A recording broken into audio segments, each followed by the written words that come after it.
para tingnan yung tanim kong pipino. Ayun, nandito ako guys sa sapa. Tingnan nyo guys. Ayun. At pupunta na ako doon. At abangan nyo guys. Update ko kayo. A few moments later. Kapit na ako sa taniman ko. Ayun. Pupunta na ako doon guys. Yun yung daanan namin. A few moments later. Nandito na ako sa tinatanamihan ko na pipino. Malaki na sila guys. Yun oh.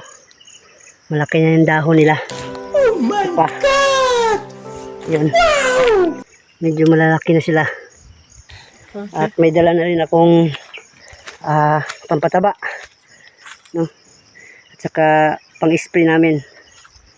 Para yung mga insekto hindi makadapos kanila.